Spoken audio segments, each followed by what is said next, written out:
Então, dando continuidade, né, ao nosso estudo a respeito dos atos processuais, nós estávamos comentando, né, nossos últimos comentários foram a respeito do artigo 192, parágrafo único.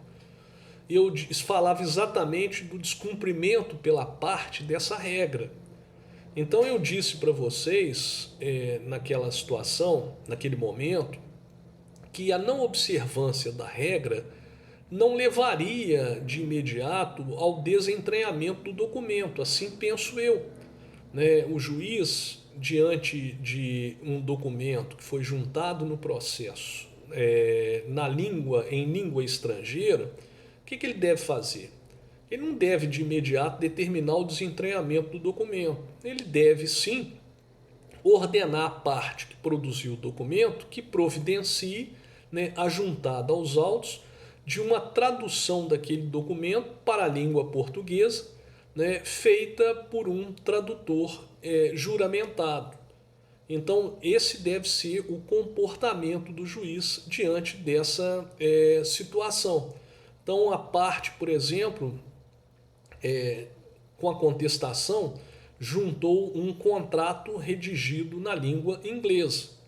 Então, olha só, o documento é tempestivo, né? O réu juntou o documento para provar suas alegações defensivas com a contestação. Só tem que ir descumprindo a regra do artigo 192, parágrafo único.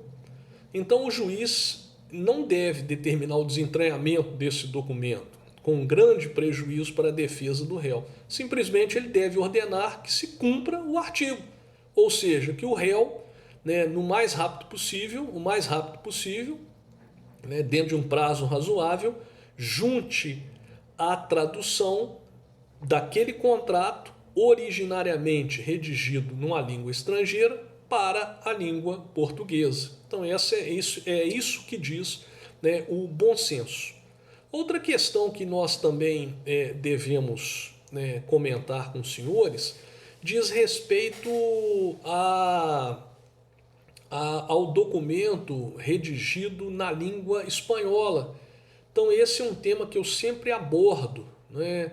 Se a parte juntar aos autos um documento redigido na língua espanhola, sem esse documento estar acompanhado da versão traduzida para a língua portuguesa por tradutor juramentado, esse documento ele deve ser admitido. É necessário também anexar, né, o laudo, né, de tradução. Essa é uma questão que se apresenta. Sobre o assunto, nós podemos responder para vocês o seguinte: muito embora, né, a língua espanhola seja a língua mais próxima que nós temos da língua portuguesa, ela tem características próprias, particularidades que se apresentam traiçoeiras ao leigo falante do portunhol. Então, também em relação a um documento redigido na língua espanhola, também em relação a esse documento, deve ser observado a regra. Ele deve estar acompanhado, da versão traduzida para a língua portuguesa por tradutor juramentado ou por tradução feita através da via diplomática.